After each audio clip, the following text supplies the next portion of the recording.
Hey everyone, Jake Sanders, POS marketer here. I'm a marketer, musician, audio illustrator, and content strategist. As a creative person, my ability to think fast and make connections has helped advance my career, propelled me from gig to gig. Along the way, I've been haunted by the specter of MacGyver, the resource-strapped genius of 80s American TV, because I think he personifies a few things wrong with marketing and business. Why? Well, think about this. Of the first companies that appeared on the Fortune 500 in 1955, only 53 held a place on the list in 2018. A business culture obsessed with risk and cost management, rife with rampant short-termism and shortening CMO lifecycles. The crumbling foundations of expertise and breakup of industrial knowledge silos.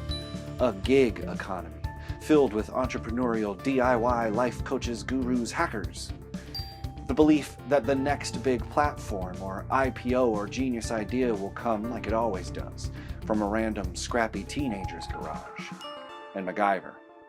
Mix it all together and it's plain to see the belief that MacGyver-like business-saving genius is cheap, widely available, and flourishes during to-the-wire timelines is a bad brew for marketing and business to be sipping on. I'll first explain who MacGyver is, unpack what I'm calling the cheap genius theory, and then we'll explore ways to define and disrupt this damaging trend. Who is MacGyver?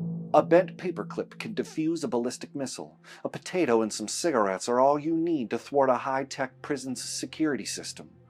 Chewing gum alone can defeat an entire militia. These aren't just thought exercises. These seemingly implausible scenarios all played out during the late 80s TV action drama MacGyver.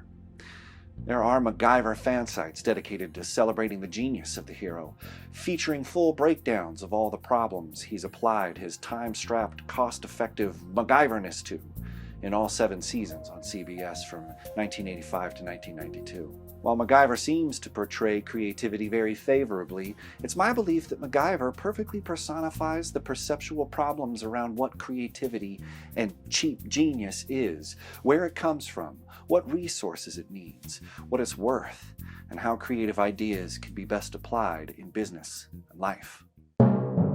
The cheap genius theory explains why business leaders approach problem-solving, creativity, advertising, and marketing the way they do, which is hoping MacGyver shows up, or worse, thinking they'll pull a MacGyver and cut the right wire once the countdown on the bomb begins. There are 5 concepts to the cheap genius theory. 1. Humans are cheap.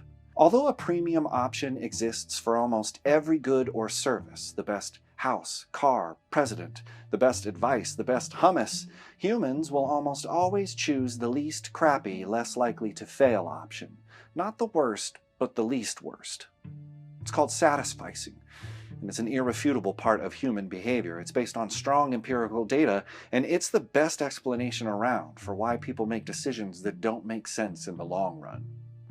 Sure, we could defuse the bomb a traditional way, but let's try this paperclip first. 2. Given resources, everyone's creative.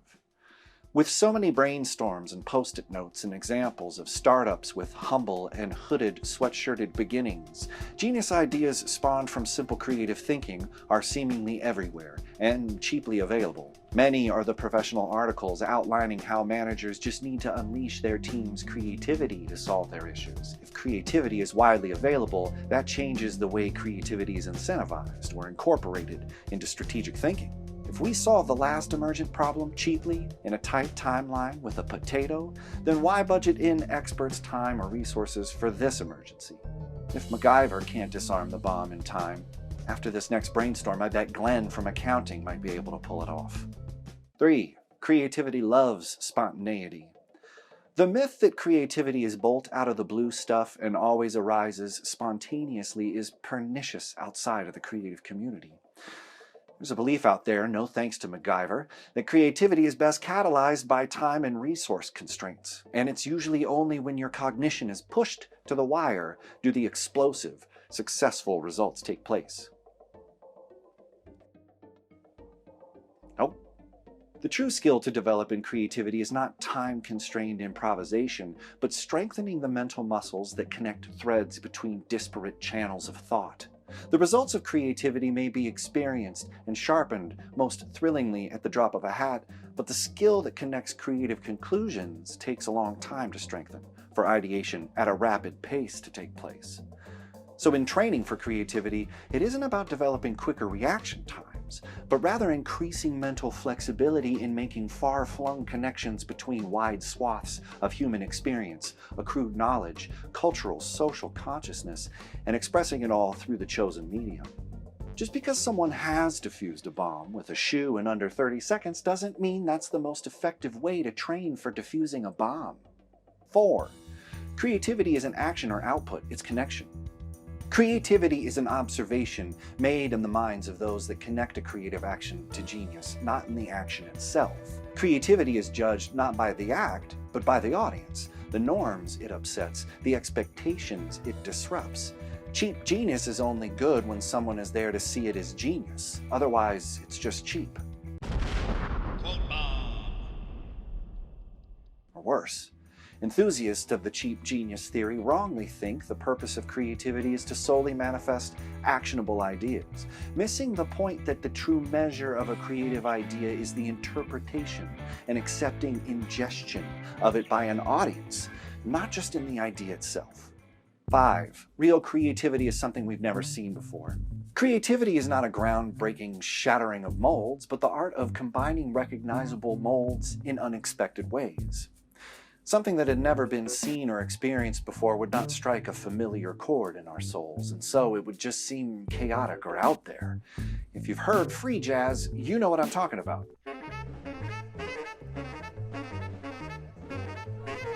If you're not down, it's a tough hang.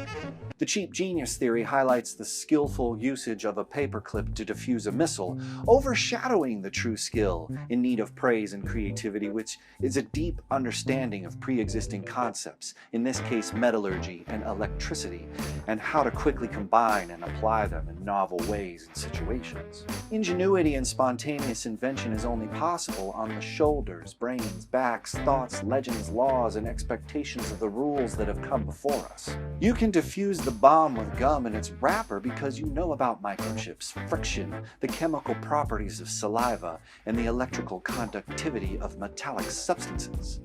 Without Galvani, Levasseur, Curie, Jack Kilby, Wrigley, the ancient Aztecs that found gum, all of that cheap genius wouldn't be accessible.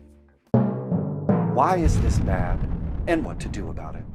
Since creative thought is widely available, potentially cheap, and the product of chaotic spontaneity, businesses don't plan, budget, or schedule for it, let alone reserve creativity a seat at the strategic table.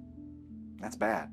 Along with cheapening the importance of creativity and devaluing its place in business development plans, the cheap genius theory's most destructive influence is on marketing strategy. Since disruption threatens every established business model, stakeholders across the world run their businesses knowing that companies don't last as long as they used to. But rather than strategically approaching changes to their business model or solving business problems with creativity in the front end, CEOs are relying on MacGyvers to save the business as is. They're cutting costs where they can and focusing their marketing campaigns on higher conversions with shorter observational windows. Whether it's Byron Sharp, Les Binet, Mark Ritson, Dr. Grace Kite, Rory Sutherland, or any of the other great minds in marketing today, the keenest people in the room agree. There's a rampant disease of short-termism with drastic side effects on strategic, creative, long-term thinking in business today. I think there needs to be a perceptual shift in the way we view creativity, and it starts by admitting the truth of the cheap genius theory, and admitting that some of our business development strategies are not strategies at all, but rather a string of implausible MacGyver-like fixes. We have to admit the cheap genius theory throws off our sense of how creative thought is best curated, generated, and applied to researching business problems. We have to change the way we apply creative thinking to the research and diagnosis of solutions that aim to fix the business problems our companies face over time in a competitive marketplace. That's marketing. And then, once we understand creativity, I think we can dial it up. After brand size, creativity is one of the most important factors in effective marketing and advertising. But because of the cheap genius theory, creativity is paradoxically the first thing everyone relies on to solve a marketing issue, but the last thing anyone plans on paying for.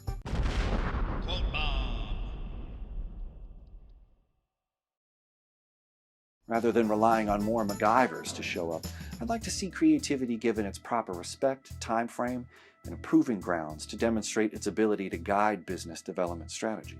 Businesses should curate a place of deep thought and research, develop the atmosphere of a mental gym that strengthens the connective and creative muscles in your marketing department. Without exercising both the fast and slow twitch muscles of creativity, research, and execution, the impact of continual cheap genius fixes, no matter how ingenious, will yield ever-diminishing returns. No one is arguing that resourceful creativity isn't important to business development, but rather than utilizing creativity to strategically adapt our business models and marketing plans, we're praising, seeking, utilizing versions of genius that imprison us and keep us mucking about with the same type of short-term fixes and cost-effective disarming methods for a bomb that's killed 89% of the last MacGyver-dependent businesses. Interested in learning more about the cheap genius theory or how it can affect your business? Hit me up on the POS Marketing blog, follow me on social, and until next time, I'll see you on the internet.